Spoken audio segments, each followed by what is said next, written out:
not a God. You are not a God. Created by human hands. You are not a You are God. not a God. Depend On any mortal man. You are not. You are not a God indeed. Anything we can get Anything we can get by your plans. by your plan. That's just the way it is. Oh, you're the only God whose power You're the only God who's now. none can. You're the only God whose name and praise will never end. You're the only. God who's worthy. Come on, we serve the one who is risen, the one who reigns forevermore. Oh, we sing you are God alone. From before you are on your throne. You are God alone. And right now, in the good times, you are on your throne. You are God alone. Sing you are God. From before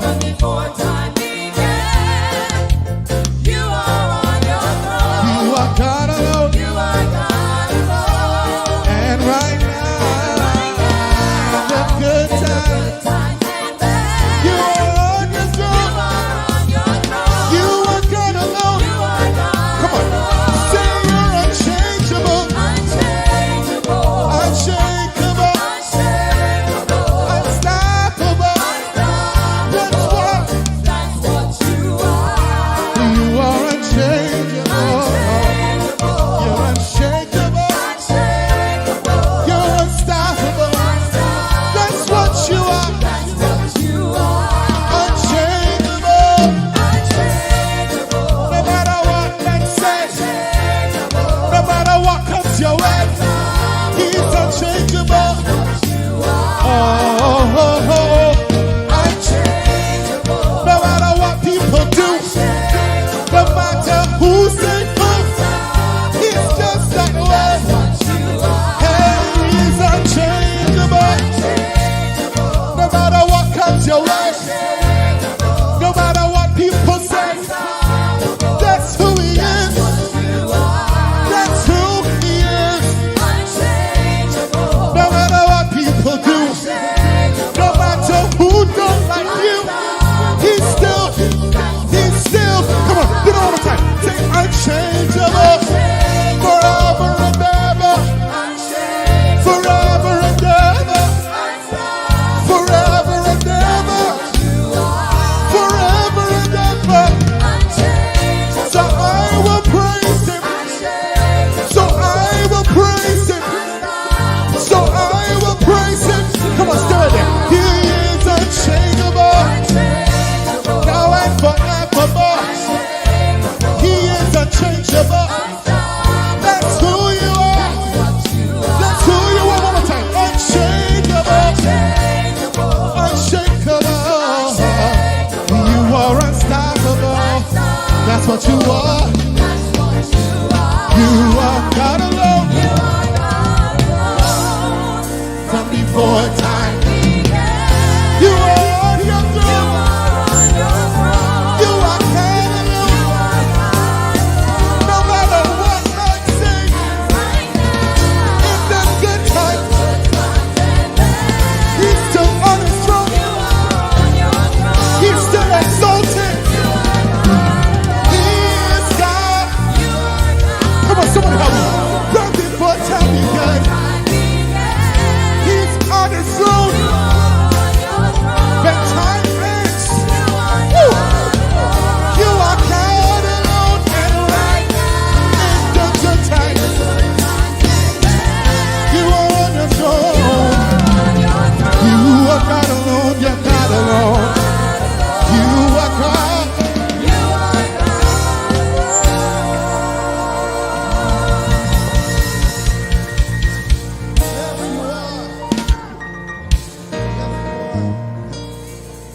If you don't praise me, the rocks are going to cry out. If my people don't praise me, the rocks are going to cry out. He deserves our praise and our adoration. He deserves.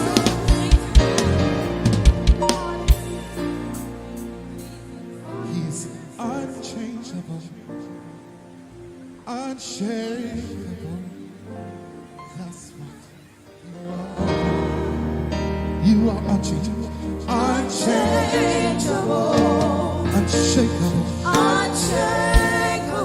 You're unstoppable, unstoppable. That's what you are. That's what you are. Many have tried to stop him, but he is unchangeable. They've tried and they tried. Unshakable. They did, they could, but he remained, he remained, he remained, he remained unchangeable. Unchangeable. He remains unshakable. Unshakable. He is unstoppable. Yeah. Unstoppable. That's what you are. That's what you are. God alone. Oh, you are God alone.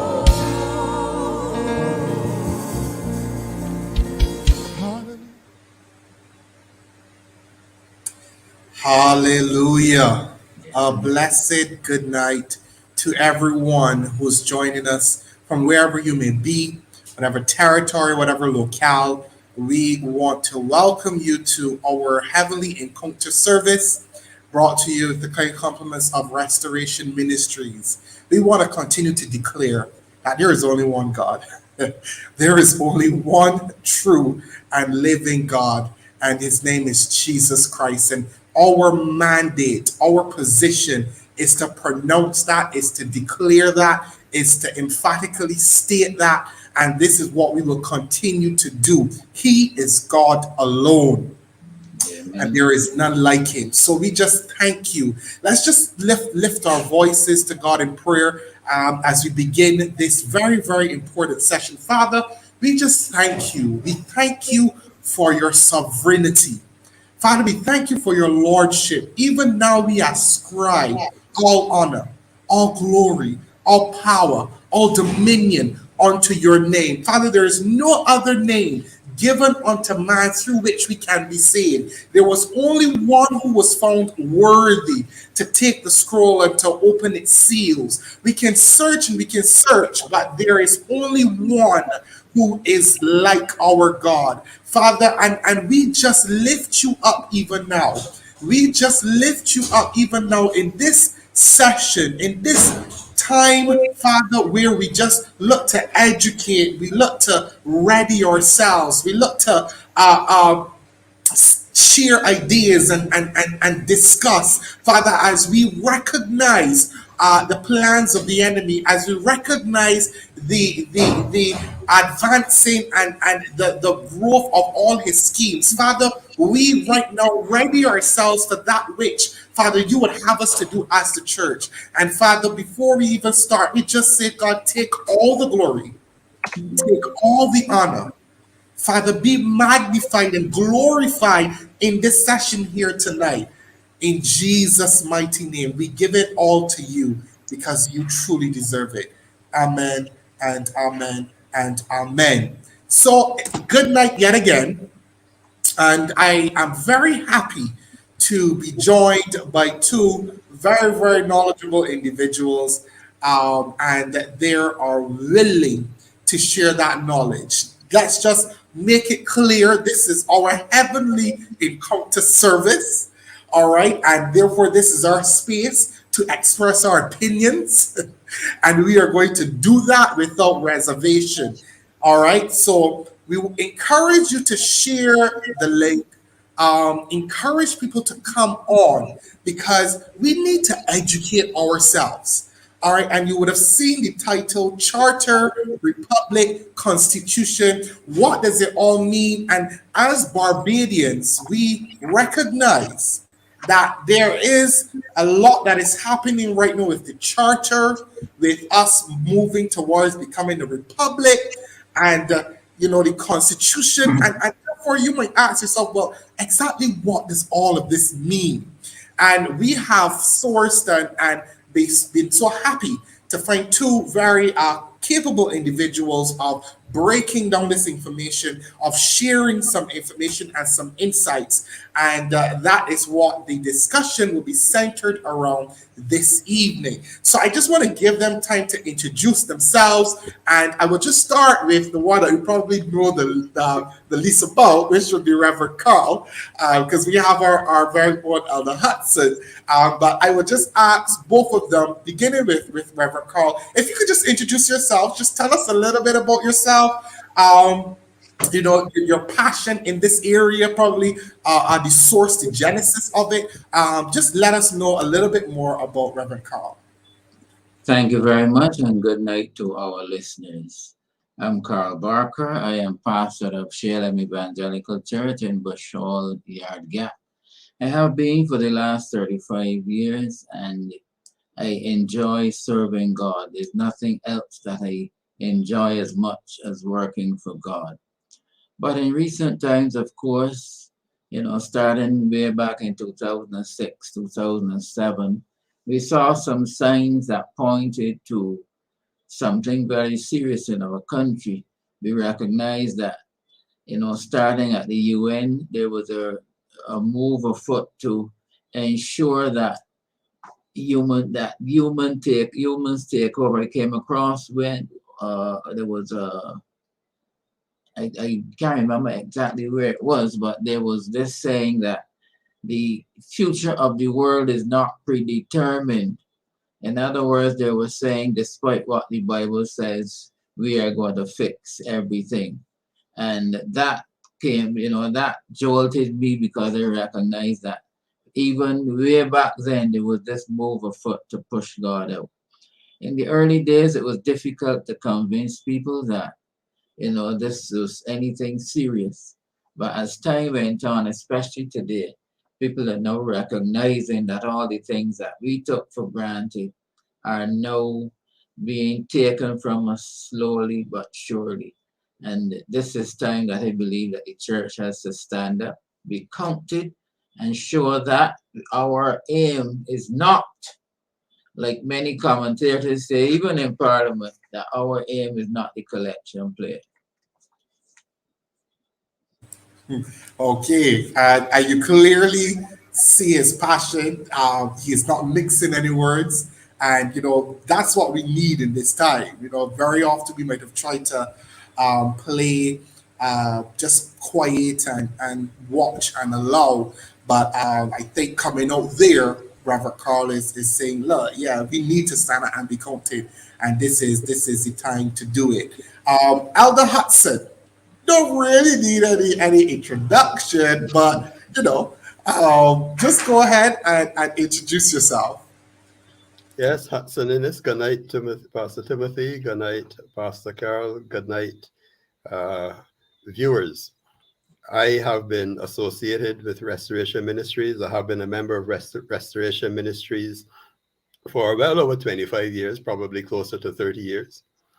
And I am happy to have been invited tonight to the program. I'm also a member of an organization called Family Faith Freedom Barbados, which is an organization that promotes wholesome living, promotes family values, and an organization that is very concerned with the changing morality that we see in our island today. And we are concerned about the implications of those changes and strive to make people aware of the issues and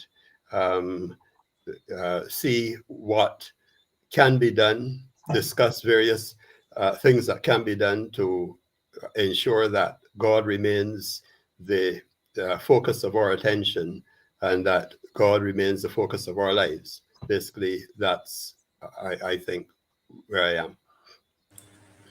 Awesome.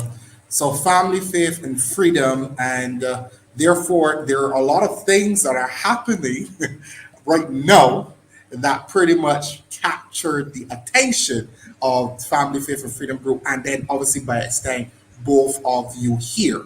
And as you viewers can imagine, that is the nature of the discussion.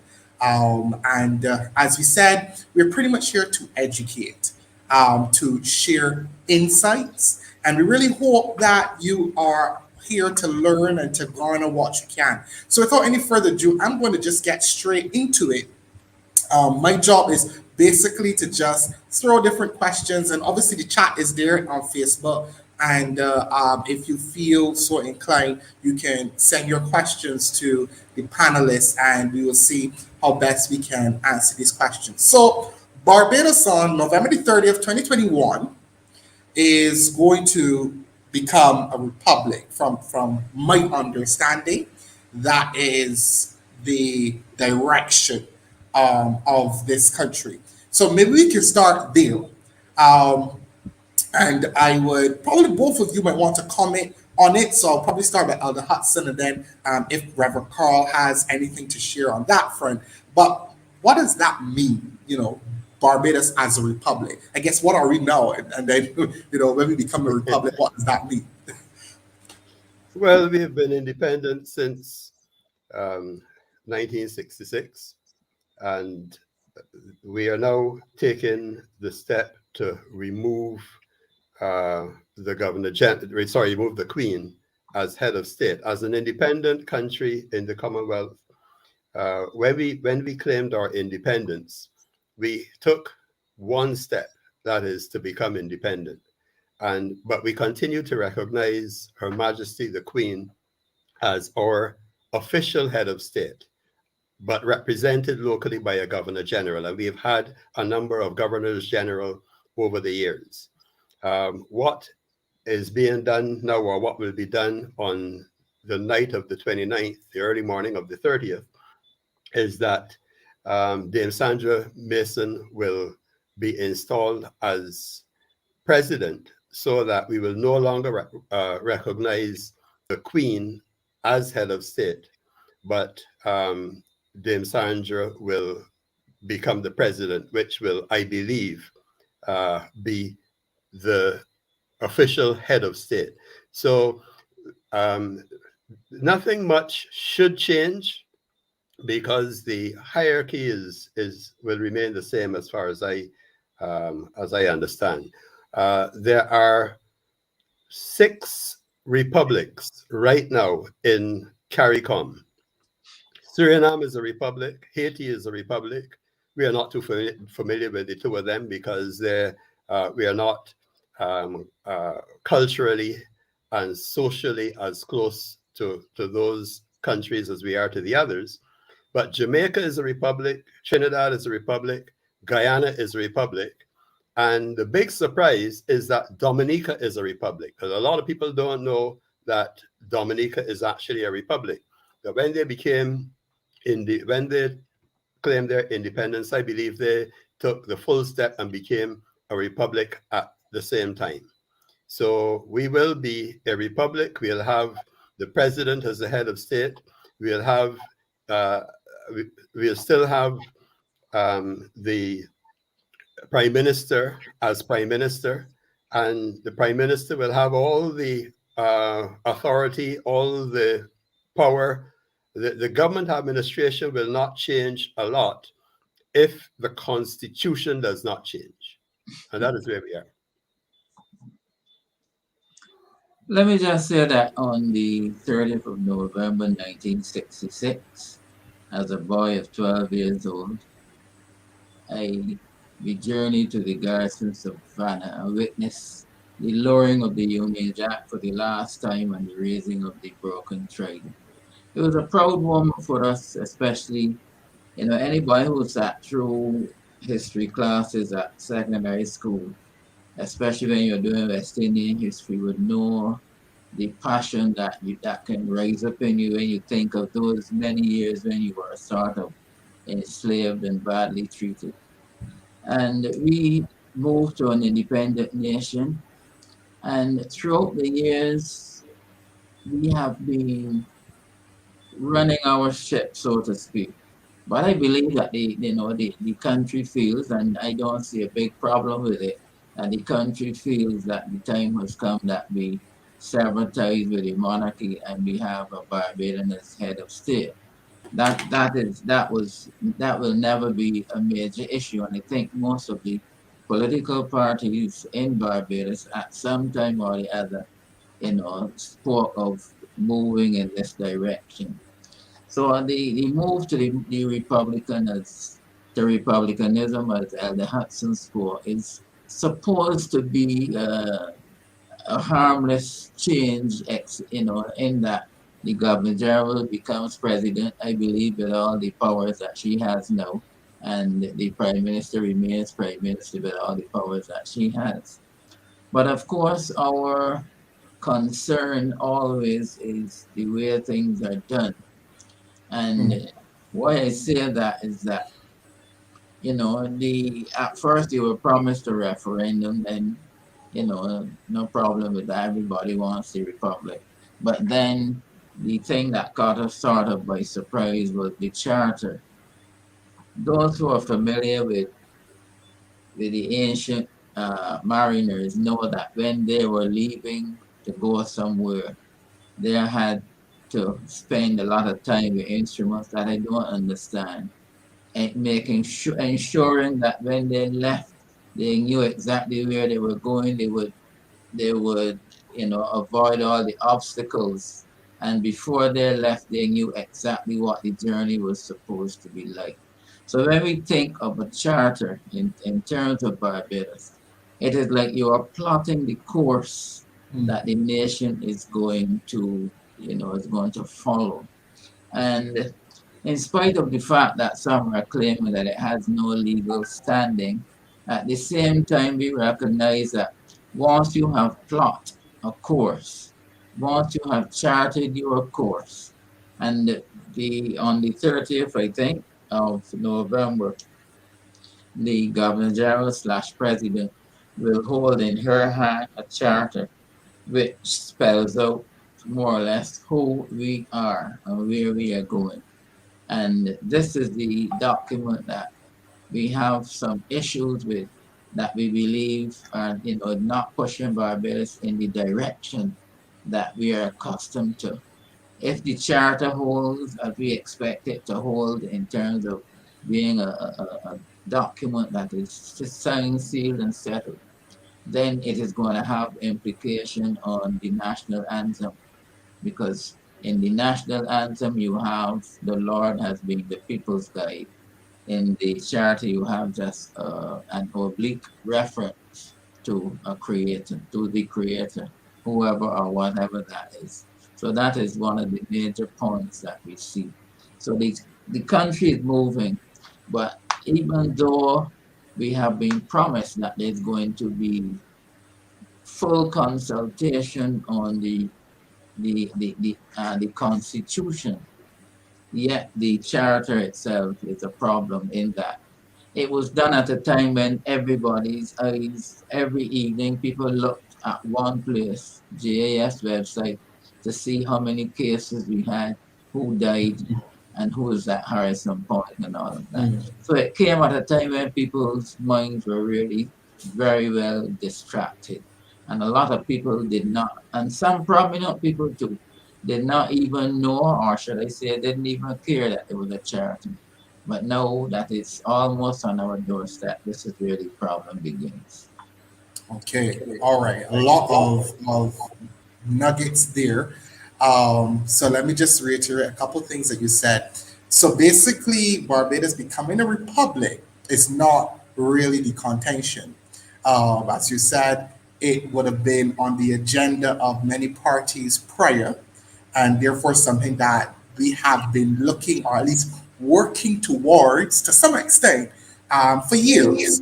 So becoming a republic isn't what has taken us by surprise. We see that being the trend in the region. We see many of those or many of those that would have had the Queen as the head of state coming away from that. So that is not a major issue. That is not a major concern.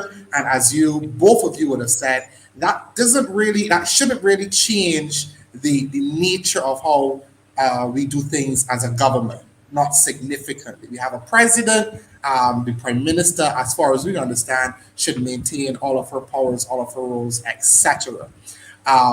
Coming now to where we start to have the issues or things that we should be concerned about would be like the charter. And your analogy really does help in terms of when you referenced mariners and sailors and basically plotting the course forward. So this charter is something that we should take seriously, right? It isn't something that we should probably just say, okay, it's a generic document. It's just a part of the process. It's not something that we should just sit by and not be very, very aware of what it says. It's something that definitely, in your opinion, has bearing on the future of Barbados. Yeah? Correct. Okay. Yeah. And therefore, the way that it is being done now, in your opinion, we should have more consultation on the charter and what is being proposed in the charter. I believe so. Let me say that politicians are some very nice but smart people. Mhm. And in doing things, sometimes you have to read between the lines and see what is being said and what is being done and how it is being done. As we both asserted to the fact that republicanism in itself is nothing big. As if I look at it, they're both democracy and republican. The root of these words suggests that it is a government by the people. And the type of republic that we are supposed to be would be a sort of a democratic republic because Okay. people will still be voting and all of that, and you would have the right to change the government if you so desire. And I Okay. think Elder Hudson refer to that as well, that the status quo is supposed to remain. But even though, and we know this from example from history, is that politicians tend to pay most attention to people coming up to election time. Sad to say, but it's the reality. And in between that election and the next election, the people tend to take a background. If you look at the word republic coming from the Latin word res publica, really it matters to the people, and it is supposed to be that sort of framework where people are able to have an input into. But when you find that a government comes into place, and this is something that has been happening over and over, a government comes into power, so to speak, and I don't know why you use the word power in a republic and a democracy. The people are supposed to have the power, and the Mm. people send people to parliament to represent them. Obviously, you can't have 287,000 people going to parliament to make a claim. So each constituency chooses a person that they believe will work for the interest of the people. But of course, there's also something called party, and the party has a whip, and that whip tends to keep people in line, and unfortunately sometimes can cause people to go even against their conscience. And I saw in the debate recently some very good quote unquote Christian people going astray. I don't want to say selling, no, that's not a good word. It's not a politically correct word, but have not been going in the direction that we would expect them to go.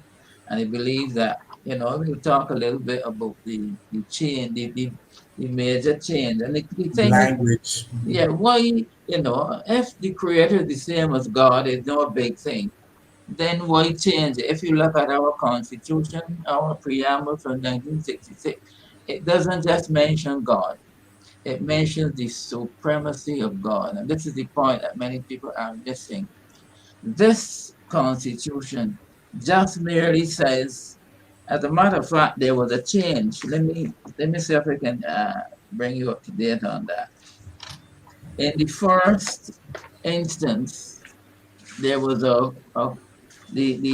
draft. Let me see if yes, I have the draft. The draft for of the Constitution. The wording was slightly different, but then somebody came and they suggested. Let me read it. Somebody says remove creator.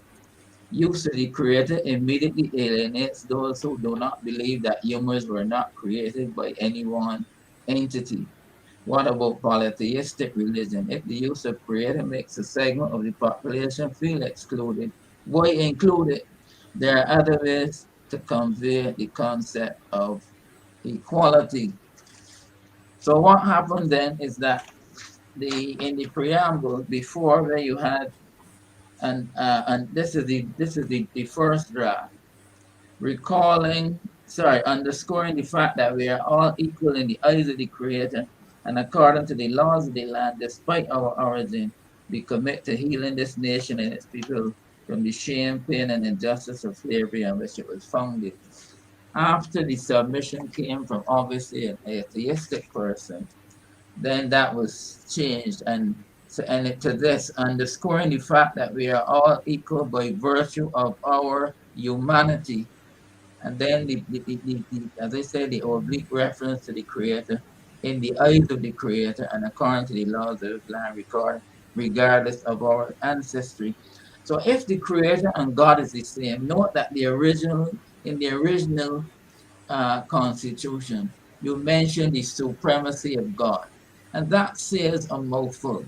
It is not just a person with an opinion. In this, the one that was debated in Parliament, the only reference to any supreme being, but any being at all, who could be counted as God was, we just have this statement in the eyes of the Creator.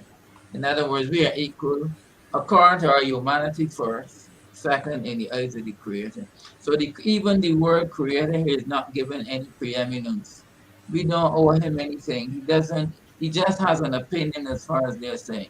So that is this is what was spoken of in Parliament so forcefully. That not only have you changed God to creator, but you have given the creator no attributes whatsoever. Okay. It hasn't said that he is our guide.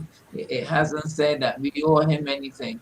In other words, he's just relegated to a footnote, so to speak. So that is our first concern. Okay. So it's like, saying creator, making sure you still put him in, but not really giving him the kind of prominence that he really deserves. That's one of the major changes. Elder Al Hudson, can I get you on this?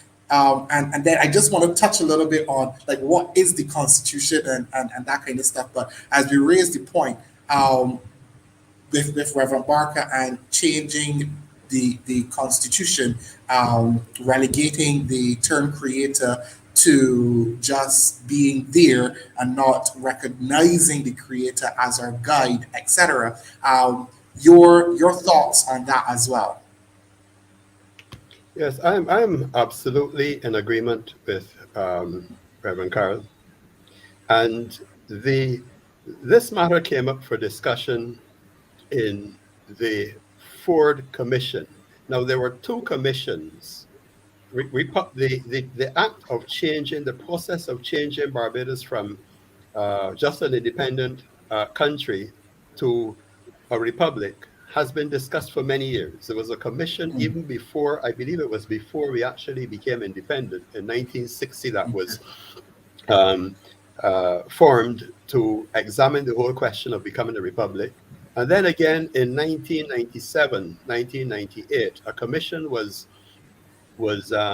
formed, headed by Sir Henry Ford, to look into the whole question of the Constitution. And that commission agreed that the statement that relating to the supremacy of God was absolutely important and should remain. So we're discussing it now again, and the same arguments have come up before, but the decision, the recommendation that was made by the Ford Commission was that we retained reference to the supremacy of God. The one of the difficulties is that we are now, as we go into uh, the status of republicanism, as it's called, we have not made any firm decisions around the Constitution. We are still, but we are told that discussion on a new Republican Constitution will take place after we become a republic. Surely this should have been done before. And the politicians are telling us that the charter that we are that was passed through Parliament yesterday, I think it was, well, it's only a commitment that a commitment that we are making to each other. It is just a document affirming each other and so on. But if it were not a significant document, it would not have been debated by in Parliament. It would not have been debated by the Senate and then passed. This is the process for the passing of laws. So once that has been done, as Pastor Carl said, surely when we ultimately come to discuss a constitution, what will be the point of reference? What has been agreed in the charter, particularly since the government is in a position to say that there has been wide consultation because the advisory committee met with a number of groups. They had it on CBC television for I think about 5 nights discussing, where people were allowed were asked to give their inputs. So this document, this charter, is the foundation of the constitutional the Republican Constitution that will ultimately be declared at some point in the future. Okay. Okay. I can just All add right. before you go on, is that to me it is like, if you tell me, look, I'm building a house for you, you're gonna have full input into what the house looks like. But when I come to view what you have done, you already have the foundation done, and the foundation is 16 by 9. Now, after that, what can I do? You have I to can operate only within that, right? You have I to can operate only within that operate space. within that. Correct. Correct. There's also Understood. something else. There's also something else, Pastor Timothy, that leads out of this. There's been a lot of talk um, on the local call-in programs over the last couple of days about this, and that is a good thing, because clearly the interest of the public has been stimulated to the effect that something major is happening here. As Red Pastor Mike would say, something Something happening. happening. So this is not just a simple thing that you can brush aside. This is something major that is happening. And um, there are many people who are sorry, there are some people who are coming on and saying that you know why should we have God? Why do we need to have God in this document? You know, there are those who are saying, there's some, very few, thankfully, saying that Barbados is not a Christian society. Barbados is a secular society. This sounds good, doesn't it? Barbados is a secular society. The fact is that the 2010 census, which is the last population census that was done on this country, showed that 75% of Barbadians are consider themselves as being Christians. 75%. 20% of Barbadians declared no affiliation to a church, and 5% were polled as representing other religions. Out of those other religions, you have the most in in recent times, in recent months, in the last couple of years, the Muslims have perhaps been the most visible, and they represent less than 1% of the population. But they pay allegiance to God. The Rastafaris, who are very prominent, who are very visible, I don't think they're more than 1% either. Uh, they relate to God. They read the Bible, even though their supremacy or their allegiance is to Haile Selassie. They, in no uncertain terms, recognize God. So the point is that most Barbadians overwhelmingly recognize the supremacy of God. So there is absolutely no need to make a change to accommodate a handful of people who now have come up and prominently said, we don't want to have anything to do with God. We want to move God from the church. We want to move God from the schools. Schools. We want to we want to have the law of blasphemy repealed, right? And the loudest voice among this new grouping of what they call themselves humanists appeared on Facebook the other day wearing a T-shirt saying, Right. "Man created God." It was big emblazoned across the T-shirt. So there is no doubt where their minds are at and where they want this country to go. Now, humanism is not a new thing. Secular humanism has been around for perhaps the last 40 years as a philosophy. And that philosophy has been driving a lot of what we see today in masquerading as the sexual rights movement. And they have been articulating that sexual rights are human rights. So the idea is to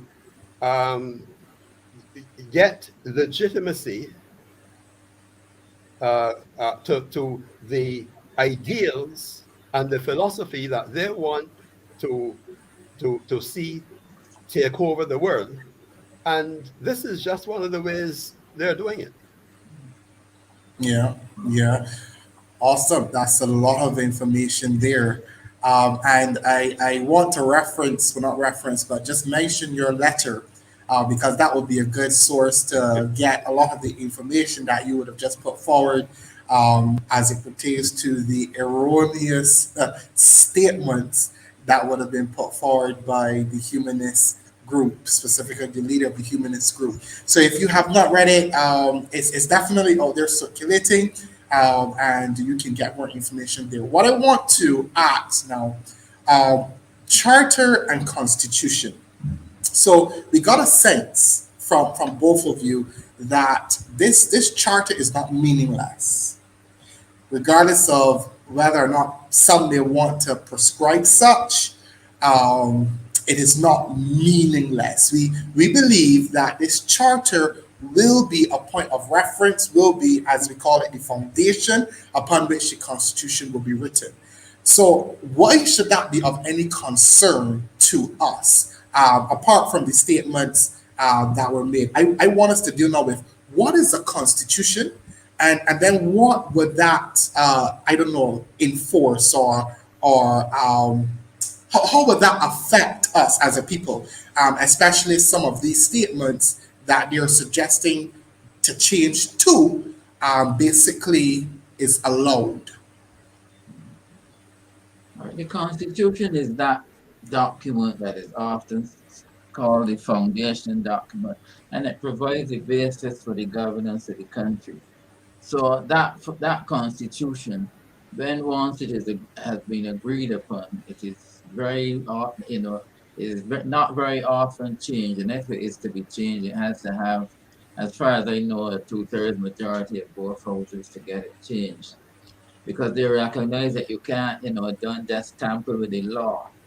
And what the constitutions of former times did is that because they recognize the supremacy of God, most of the laws that we have were coming from the Bible, or let's say the Judeo Christian faith, so that everybody knew that there was a point of reference and that right and wrong was not something that political scientists or other people decided what was right and what was wrong. Because and I know that we will always have differences of opinion. And I like how one man put it. He says in some countries, years ago, they used to welcome the guests, and in other countries, they used to eat them. So that is how that is how when you talk about human values, how inconsistent they are, and we know that from country to country, so many things differ, and that is why the Bible was always the foundational document that was used, that our laws came out of, and the Bible drove the Constitution, so to speak. And if you look at most of the laws in the country, you would realize that they have this sort of reference. And that is the point where people are complaining about. And let me just digress slightly to deal with the main point that's being used, especially on the calling program, is discrimination. Why do you want to have everything your way and nobody else? And I listened today with interest of a lady called in and said, similar to what Elder Hudson just went through, that the major religions don't have a problem with God. So who are you appeasing by taking out God? And it is not the major religions. You are pandering to the secular humanistic society that they decide what should be in and out. As a matter of fact, if you read the notes at the back of the charter, you will see some of them didn't even want to use the word brothers and sisters. They wanted gender neutral language. So you can see that those people have an agenda, and that agenda is our problem. So they're talking all the time about, this discrimination. And as usually use the straw man argument. Do you expect because the person is of a particular persuasion that there shouldn't be people too and all of that? That appeals to our slave, what we have in our mind as slaves, as if somebody wants to make us slaves. But the point has to be made as well that if Barbados was that type of society that discriminated against people based on their lifestyle and what have you, then a lot of prominent people in the island would not be in the positions they are in. The fact that, when I was a boy growing up, let me say this, when I was a boy growing up and somebody dared to run for political office and somebody said he lived in a house with a woman, that ended the political career of that person because morality was very high. Nowadays, that would be a non-point for most people because that becomes the norm. So I'm saying that in a changing society, we have to recognize that values are going where they're going and how they're being used. So in changing to republicanism, it is not necessarily the change that's the problem, but what it brings with it. I like the statement of Bishop Athley in the House when he says that document is a good document for the most part, but 2% in rat poison is what kills you. And this is the same thing that we are having, and it is, if I believe that if Satan had come up to Eve in the form of the serpent and said, "There is no God," she would have dismissed him out of hand. But he came in a way, he never denied that there was a God. But he decided that what God was saying was irrelevant and not true. So this is the sort of society that we are living in now. And we have to be, the Bible didn't just tell us to pray. It tells us that we must watch and pray. When we watch, we know what we are watching for and then when we kneel down to pray, or however we pray, we know what we are praying against. I know that unfortunately many Christians have lost that sort of vision. They've just figured that Let us pray. Let's hold as many prayer meetings as we can. Don't bother about what is happening up there. But you see, what is happening up there is going to affect my children and my grandchildren. And when I'm gone, they have this country to survive in. And this problem that we are having is one that is one that people are wondering what is going to become of this. It's like if the water that your children is going to drink is being slowly poisoned and you're not recognizing it. It might be 1% today or half of a percent, but it builds up. And then we will get to the stage that Canada was in some years ago when we had a video about 200 pastors meeting after the fact, after the horse had gone out to the stable, saying that we need to do something about this. And this is what we are saying for Barbados, that we do not want to see our beloved country turned on its head. If we look at what else is in the charter that is going to affect the constitution, is the fact that gender and sexual orientation are being used now, as Elder Hudson said, as human rights. And the problem is that up to now, even our own parliamentarians do not know what sexual orientation is. I heard one suggesting that is in the mind, that sexual orientation is in the mind.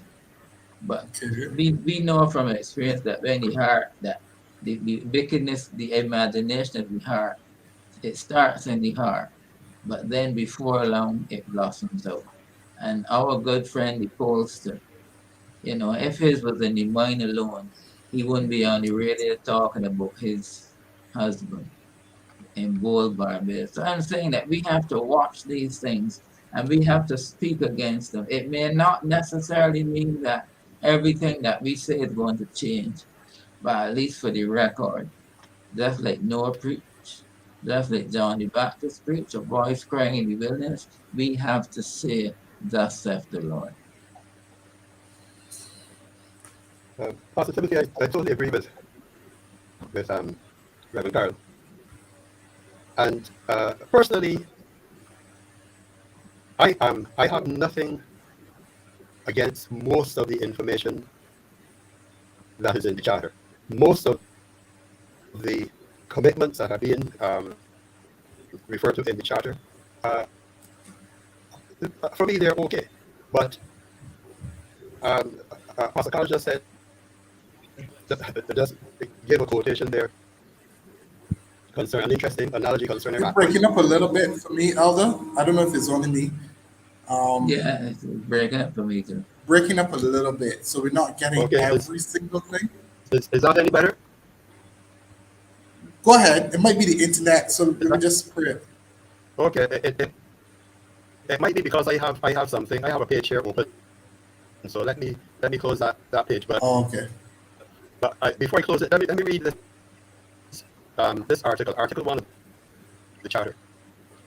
If you're not here, let me know.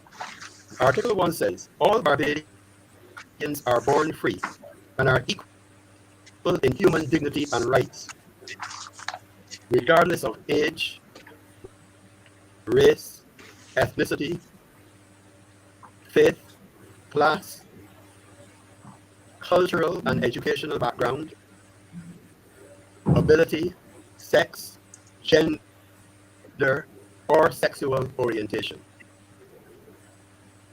Now, the issue here is with the last of those terms, sexual orientation. We have already seen that the humanists, the secular humanists, have taken gender and they have changed it. We grew up knowing that gender was you are either male or female. Mm-hmm. They claim that they now claim that gender means that you can be male, you can be female, or you can be anything that lies between that. So there are an unspecified and unlimited number of mutations permutations that can be used to describe gender. Um, it is known and it is accepted that there are a very small number of people in the world who are born with either male genitalia, sorry, with a combination of male and female genitalia, or they may be born with none. So if you have somebody who is in that situation, just imagine the difficulty that that child will have going through school, growing up, and the difficulty even performing, the normal human functions. So doctors and parents would, in such situations, make a determination what gender that child would follow. Sometimes, for medical reasons, it is necessary to have an operation, a surgical operation, to complete the dominant characteristic, so that that person can have as normal a life as possible.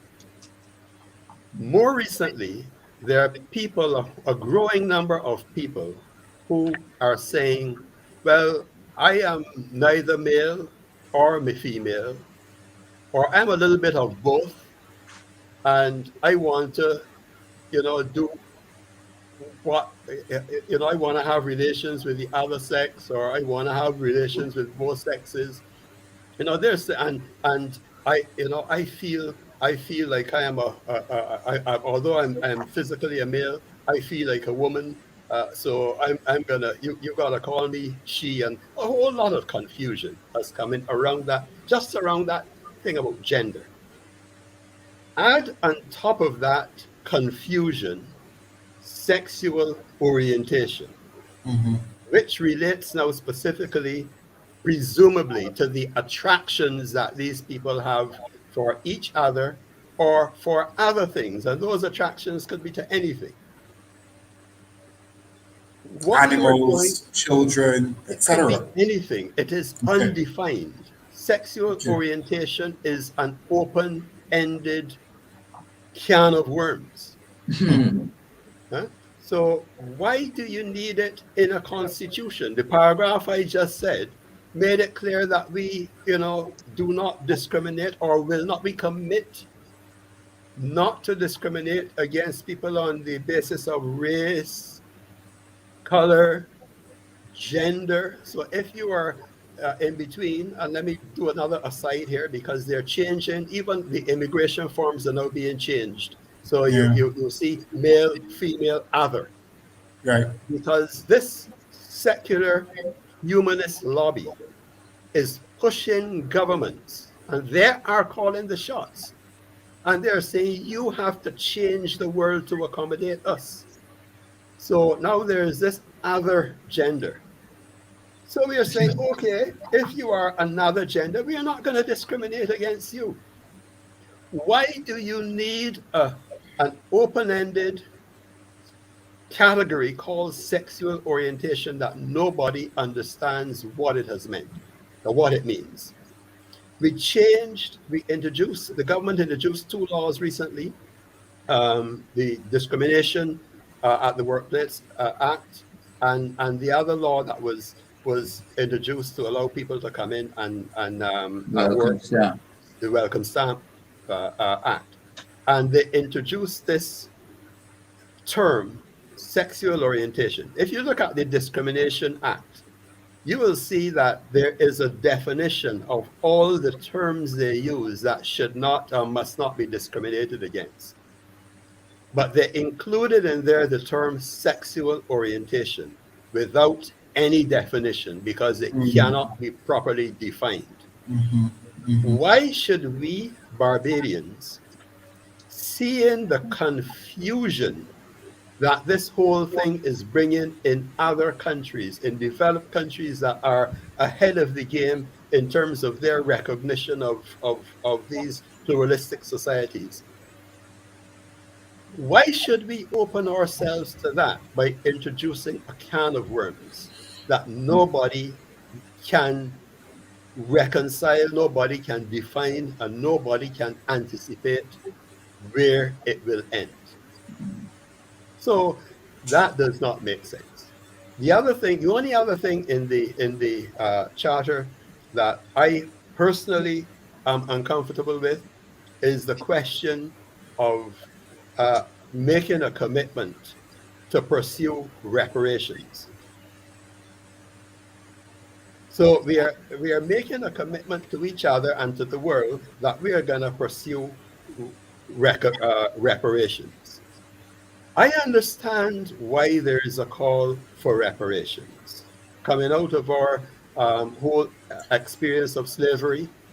We Just know break that that down a little bit before you go on. When you say reparations, you mean trying to get some sort of compensation from, um, yeah, you wanna explain a little bit more about that? you hear what you just asked me. You asking me to explain it, but herein lies the issue. It just Okay, appears there. We are committing to reparations. They have not said we do not know what okay. where this thing will go. We know that um, the historians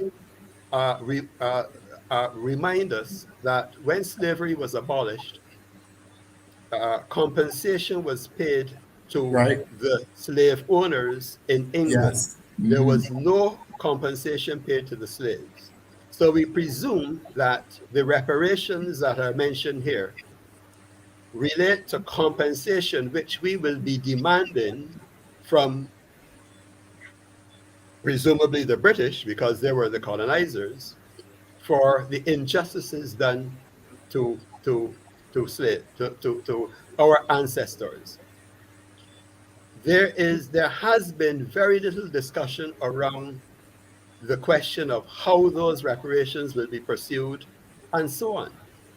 So it is a noble gesture, but I don't think it should be included in a constitution where we are committing to it when we do not know what we are committing to. Huh? So that's my take on that. But I also, when you spoke about, let's go back quickly to the issue of gender. I think even many Christians have this attitude of, let's leave the people and let them, But Right. then you realize that there's now nowhere to hide. Let's say, for example, someone who you know for the last 30 or 40 years as a man turns up at the church on a Sunday morning and says he wants to use the female bathroom. He's probably Correct. wearing a skirt. These are issues that you have to be prepared to face because if this charter goes into effect, well, if it is already into effect. But the legal mind code, Rebecca's from Family Faith Freedom, when he looked at it, he says that there's a lot of things in there that a lawyer could use. That even if you're preaching against a lifestyle, it can be counted as hate speech. So Christians believe that you just step back and leave it and let God deal with it. But if that was so, Johnny Baptist would still have his head. But he saw evil and he spoke out against it. And I believe that as I said earlier, there's nowhere to hide now. You have to be able to stand up and be counted. Like for example, if you look at some of the stupidness that's happening around the world, I understand that the female cycling champion of the world is a man. What they would call a trans woman, transgender woman. Transgender. So the female. So I'm saying that you know, if you look through the all of the records of the Olympics from years back, I don't think there's any record in the books where a woman has outdone a man in any sport. It would be very, very unusual. And I have often said that if any of our sprinters in Barbados were to decide that they're women and they go to the Olympics, they will come home with a gold medal. And our sprinters as men are way below, the class of the rest of the world. but they can run faster than any woman. It tells me that God has placed it that way. But the fact that I feel different is, when you, as Elder Hudson says, when you open a can of worms, you don't know where they're going to crawl. And you have no big men that have been men for years and then decide they're going into women's sport. And, it's confusing the whole issue. You have problems with bathrooms. I mean, you hear from overseas here, boys who decided they are girls and they're allowed to use the girl bathroom. But when they go in there, apparently they still have some female attributes and they end up raping some girls. These are things that have happened. These are things that have happened. So you have transgender, supposedly transgender women raping another woman.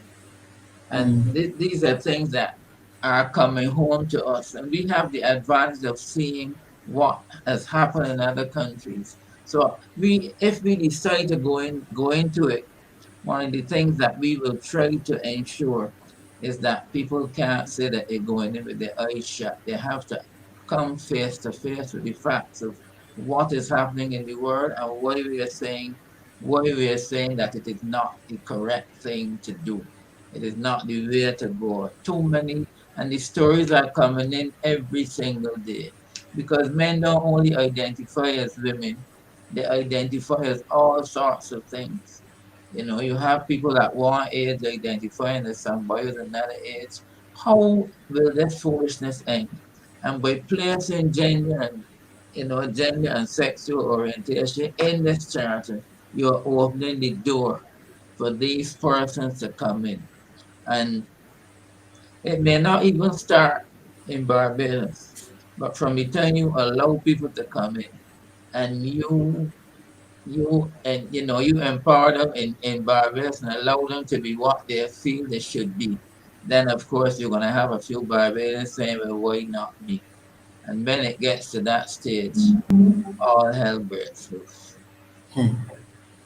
So, Sorry. go ahead, Go ahead. Arnold. Pastor Carl has hit the nail on the head using a silver hammer. The problem, the big problem is not now. The big problem is what will happen in the future and where will we be. Barbados is signatory to the Inter-American Human Rights Convention, which is administered by the Inter-American Court of Human Rights. Right? We went in there some years ago and signed up. Barbados is the only English-speaking Caribbean country that is a member of that court. Trinidad was a member and they withdrew. The United States is joined, but they never ratified the convention. This is why up to this day, up to earlier this week, there was a case of somebody in the United States being about to be executed. I don't know if the execution actually took place. I haven't seen anything more on it. But the United States still executes murderers. We in Barbados are not allowed to because we are small and we can be pushed around. Nobody can push around the United States and tell them that if they want to inject somebody and put them to death for murder, they can't do it. They do it still. But they are not answerable to that court. We are. That court has said that the member countries must accept the sexual rights agenda. The member countries are obligated to enact all of the measures that have been agreed to by this court under the convention, including same-sex marriages. They are coming for us sooner or later. If we facilitate it by putting in place legislation now to facilitate it. We are bound by that. There is a case right now of a Barbadian who, before this Inter-American Court of Human Rights, claiming that the buggery law in Barbados is against his or her constitutional rights, right? He's being represented, or she, as he wants to be claimed, by a local attorney pushing this case. Sorry, that one is another case against before the Caribbean Court of Justice. But this case has been taken to the Inter-American Court of Human Rights, and Barbados has been asked to provide an explanation. This was sometime last year. Up to now, the Attorney General's office has not responded. It does not appear as if they intend to contest it, which means that when they pronounce their verdict, which will be assuredly that buggery in our law is a human rights violation, we will be told in no uncertain terms that we have to remove that law from our statute books. We will be told that we have to do it because we have signed the treaty saying that we will accept the verdict of that court. There is a case before the Caribbean Court of Justice right now where a local man has been charged for raping another man. Right? It went through the local court. The magistrate, he was charged again under the Rape Act. The magistrate said, well, you can't charge a man under the Rape Act for raping another man because rape is between a man and a woman. It's man to woman, right? And he threw the case out. They went to the Attorney General's office, the Crown Prosecutor went to the Supreme Court and appealed it. There was a split decision. 2 judges agreed with the magistrate and said that you can't charge him under that act because a man can't rape another man. One of them agreed with the prosecution that amounted to rape. So they're saying that you can't charge a man for raping another man. You should have charged him under the buggery law. But there is a school of thought that the buggery law is intended, or was intended when it was written, to protect against consenting male adults, buggery between consenting males. So it cannot be used in the case of rape. That is one. And secondly, if and when the human rights and American Human Rights Court makes its judgment against Barbados, Barbados will have to ultimately declare buggery as unconstitutional. So it means that this man now, and by the way, that case before the CCJ has not yet, the case has been heard, but they're waiting now the determination of the verdict from the Court of Appeal judges. The Court of Appeal judges made their decision because they were waiting for the local lawyer to bring some more information. But if they say no, that a man cannot rape another man, then that perpetrator who has been charged with rape under our laws may end up going free because there is no law to charge him under. These things that are happening have real import, significant import to our daily lives. So we can't dismiss this thing about, we have to recognize sexual orientation. We don't want to discriminate against anybody. Nobody is asking, saying that we need to discriminate against anybody. You don't have to you know, when if a homosexual comes into church, our Christian belief prevents us from discriminating against that person. True. We are to welcome that person.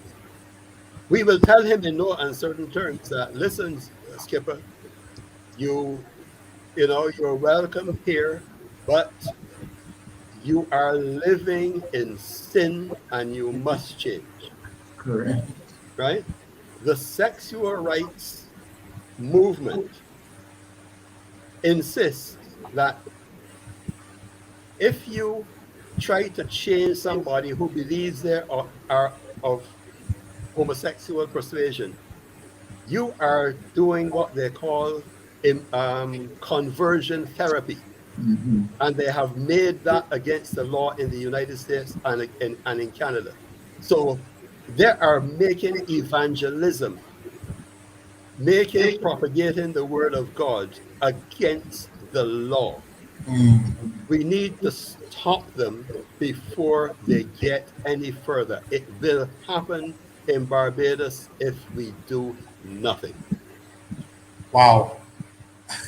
I don't even know where to pick up on this if all the information has been given, because I think what you guys have done so definitively is paint a picture of where we are headed with this charter. If we, as you say, if we do nothing, these little subtle changes that we think are, under the guise of inclusion, because that's a word that they Yeah, banned wrong that's it. along. We want to be an inclusive society. If we allow these things, it really opens the door for so much more, and that is really enlightening. And I think that everyone must really understand what is at stake, because that case, Elder, where you would have been able to charge that individual under the Buggery Act, and now possibly the Buggery Act is going to be declared unconstitutional. What kind of society are we creating Let me when tell you we? what kind of society we are creating. Pastor Carl just described it. He gave an example. Can you imagine inter-school sports in a few years where you have schools against each other and the female events, you got a couple of men running in there claiming that there are women? This is happening right now in the United States. They have a big problem over there because there are people, as Pastor Carl mentioned, I think something with the Olympics, but there are people, there are male, biological males who Mhm. have declared themselves as Yeah. females, competing in female sports and cleaning up. The women have no answer. They cannot compete. And their laws are supporting this nonsense. And if we allow it, it's going to come here. Whatever happens in the outside world ends up happening here. So we have to ensure that as a sovereign nation, we protect as far as we can the the issues, the rights, and the norms, the moral norms, the moral fabric of our society. We cannot capitulate and let Barbados be controlled by those who say that man created God, and that man can do whatever he likes because What's he is his higher than relevance God. today? But All one right. of the things I would like to add, Elder, is that it is happening to it happened during the COVID time. It has happened when the majority of the churches in Barbados are now marginalized. And why Mm-hmm. do I say that? How in my lifetime, my father was pastor for 31 years, and I would hear him complaining to people that they should come to church. And every pastor, for as long as they can remember, except in the last 2 years, have been urging the membership not to forsake the assembling of themselves together. No, today you have to get a sheet of paper or a computer and who's coming to church Sunday. And some churches have been so fragmented that the membership do not really see one another, because if you keep rotating, some people would only get to church maybe twice a month. Well, not maybe in some churches we work it out, it's maybe once a quarter, because a church that has 350 members, I think, have been given about 42 or something like that. And this problem. I mean, it hurt my heart when a brother told me that a church that I know that was going for, it has to be over 50 years. And that church was producing men and women, bringing men and women to God. The Ministry of Health went to them and said, well, look, this church can only hold 6 people now, 4 in the congregation and 2 on the platform. So you can see that that church has virtually been shut down. Policy is Another shutting down church, the church. another church getting 3 people, one getting 4. So what they have done is all the little village churches that the old women will get up and walk a few steps and go and praise the God. No, that has been broken up. Ask an 85-year-old woman to take a computer. I myself have been dealing with computers for years, but I get tired staring at the screen sometimes. But it is a way out, but it cannot replace fellowship. And most of the churches now are in this mode where you have only the very large churches are able to have some sort of a congregation. But all of the what we call the village churches have been so decimated that they don't have a congregation anymore. And I think, the thought came to me, I am here at church now. We've been given 26. So when I left home, I think in 26 had almost been filled out. But then you're gonna have somebody who comes to the church door, hears the message, and wants to come in, give his heart to the Lord. You have to break the law, or maybe send somebody outside to deal with that person. And you gotta do it in 90 minutes. So I'm saying that a lot of things are happening simultaneously by chance, that at a time when the church should be strongest, it is well and truly fragmented. Right now, the church can't even hold a general meeting because you'll be breaking the law if you bring in more than a certain amount of people. And these, churches are accustomed coming together and planning, and doing all the things. But the bills have not changed virtually. And things like fundraising things, all that has gone through the window. So the churches, the churches are still functioning, but there are people coming off the road. They want to know if you can give them something. Right now we are preparing for Christmas hampers and what have you. But the congregation, you get some this week and some next week and then some the next week. And so I'm saying that what we are looking at now is a situation where the nail is being driven in bit by bit. My father used to talk about the thin edge of the wedge. And for those who don't know, a wedge is that triangular shape with a wood. You need it to get in, but it can't get in if it is big. So you plane it down until you get just that little edge. And once that edge gets in, it doesn't come back out. So under the guise of COVID, even the church has been weakened, at least in terms of being able to come together as a force. So we are dealing with a lot of things at the same time, and only God knows where this will end. We have to keep praying and keep watching because it is not an easy time. Wow, I definitely want to reiterate some things that would have been shared if for those who might have now been coming on the call. Um, Definitely my takeaways, right?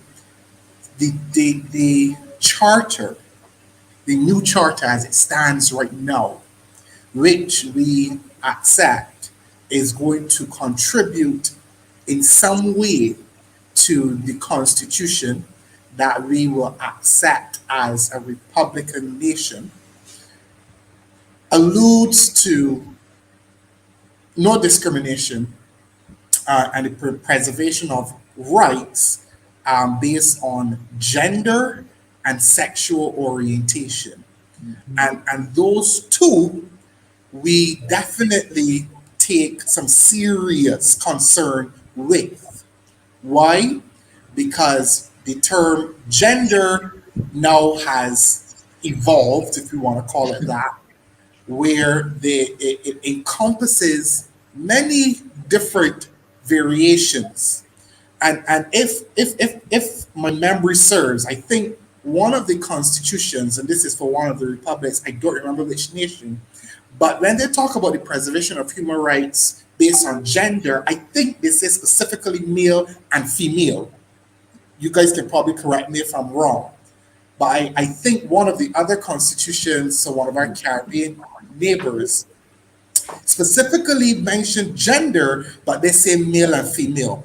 Our charter right now just says gender, which leaves a kind of an open statement, and that could open the door for some other things to come in, and that's one of the contentions that we should be very, very watchful and mindful of as the church. And then sexual orientation, which, as we would have made clear, we don't even know what it is. It has not been defined. It could mean pedophilia, it could mean so many different things. And because of that, we don't want it in our constitution. Because, as you guys said, the Constitution is what laws are going to be made from. It's what governs a nation. Charter. The charter which leads, well, which we say will lead to the Constitution, right?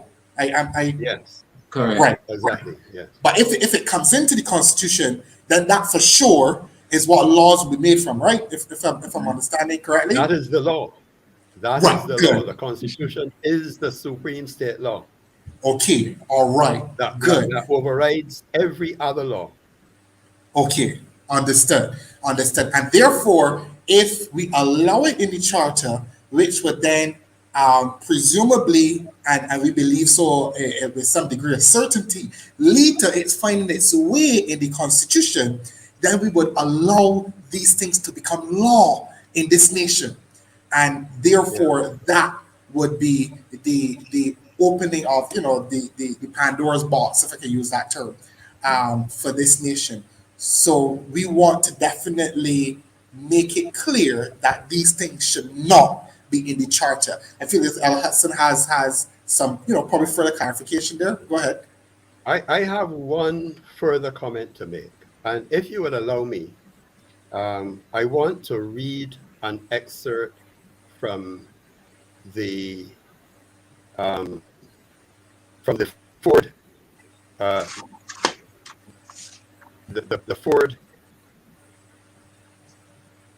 the Ford Commission, the report of the Ford Commission, because this discussion is not new. This discussion came up when the commission to review the Republican Constitution was discussed back in 1997. Just to let you know, Elder, because you open the document, we getting the glitching, but I can still make it out, and I just hope the readers can too as well. But we think because the document is open, we're getting you sticky. But I'm still following. You're reading from the fourth commission, which would have led to the Constitution. Just let me say what it says. Yeah. There was discussion around the terms gender and sexual orientation when the Ford Commission met. The Ford Commission recommended that gender remained, but they were not persuaded that sexual orientation should appear in the Constitution. Their rules, they advised against it. We are now in this charter ignoring the advice, ignoring the recommendations of the Ford Commission, and including sexual orientation in the charter. And this will most certainly end up in the Constitution. So it is on bad advice. It was on bad advice before. It is on bad advice today. Yeah, and I think Reverend Carl alluded to the changing values as well, and I think that's what is so glaring now. He mentioned, in the past, if somebody was looking to run for public office and word got out that they were in a relationship with someone, or whatever, shacking up with someone, as we would call it, the society would have so deemed that as improper that that would have been the end of that person's political ambitions. And now, those things are past. It's just kind of passed by for the most part. So now we are here now at a stage where we are considering including sexual orientation into the Constitution. And I think that just speaks to where we are as a society, and probably more so why we as the church need to probably be even more vocal, more proactive, more watchful and vigilant in these times than ever before. I want to allow both Reverend Carl and Elder Hudson to make some closing statements. We try to finish at 9, and we're pretty much at that time. And I definitely think a lot of information has been given, a lot of food for thought. And we were very practical with the scenarios, right? These aren't things that remain abstract. We're talking about having church and not being allowed to stop a man from going to use the female bathroom. These are very practical and real possibilities and eventualities if this is passed, or if this makes its way into the Constitution. So we trust that the information has been well received. But if you guys can just give some closing statements, and I'm just going to give Reverend Carl the opportunity first, and then Elder Hudson. I just want to say at this time that I have often made the comment that if you lose something, the best way to start looking for it is to go back to when you last had it. And if I use that in our terminology, I remember being part of a discussion once, and everybody was lambasting the parents of my age and how foolish they were and what they didn't let the children do and that sort of thing. And after that, I said, you know something? When I grew up, our house did not have a lock. The front door, everybody in the village, when they came, they just opened the front door and came in. When we went out and left the house, nobody went in it. Breaking was very unusual. The children in the village were mannerly, and you had to speak. Look, there was a homosexual that lived in our area, and we dared not, as boys, say anything for our parents to hear. And even if they didn't hear, and he told them, we would be punished for it. So we were taught to respect adults. We were taught things. And then when you went to school, the headmaster was a demigod in the school. I mean, when the headmaster says that is it. You didn't challenge the headmaster. So from the home to the school, everything was discipline, and people believe that this is where that is how the country should be run. And when that was so, I am willing to bet, I haven't done any statistics, that the crime rate was far down. I remember when I was a boy, there was a guy who went in the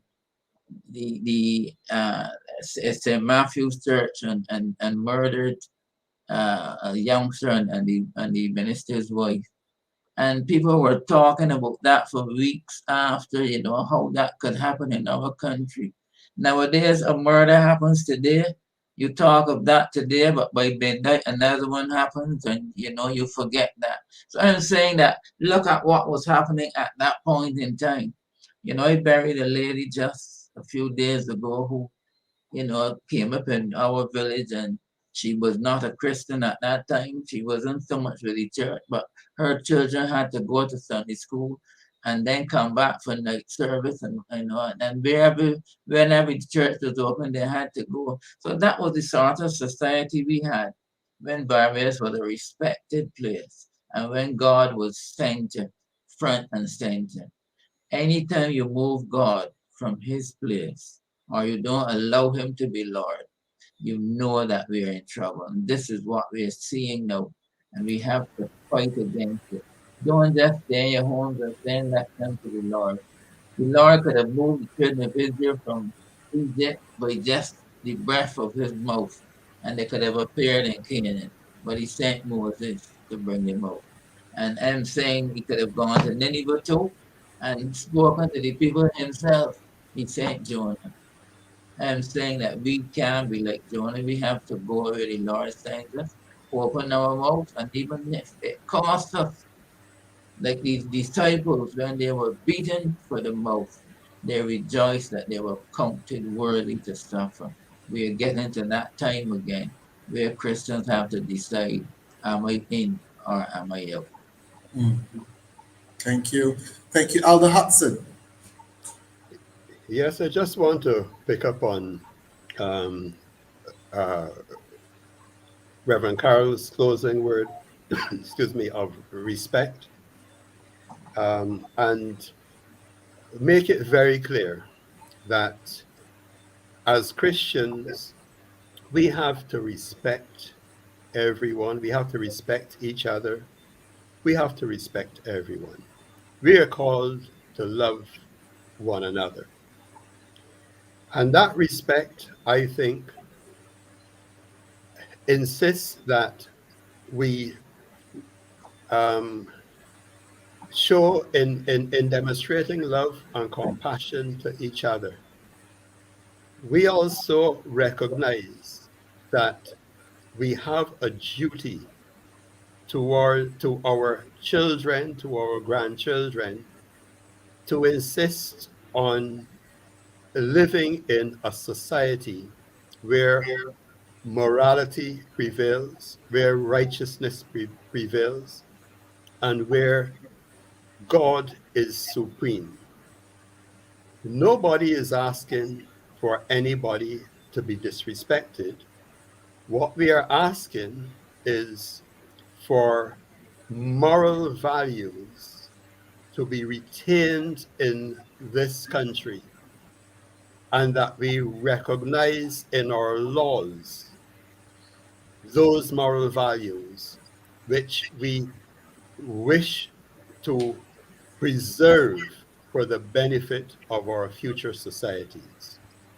We want to live under a God that is supreme, under a God whose authority is undisputed, under a God who whose whole bearing on earth when he came in the person of Jesus Christ was a representation of love.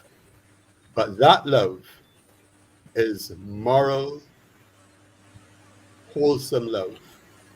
That love is what we want to see propagated in our societies. Awesome. Thank you to both Reverend Carl and Elder Hudson. And it is unfortunate that we've run out of time.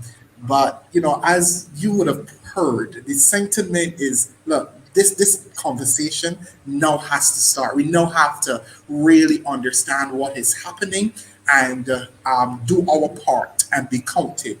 Just in closing, Proverbs 14:34 says, righteousness exalts a nation, but sin is a reproach to any people.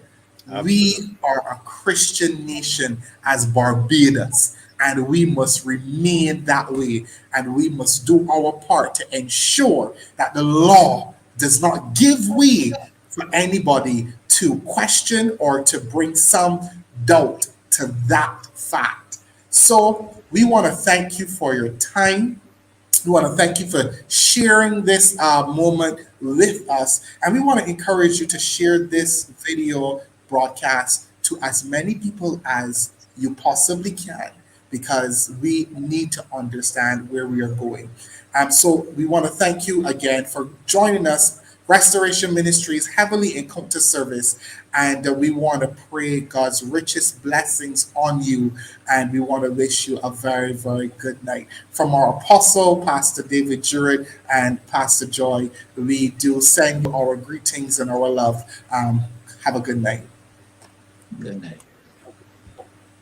Right.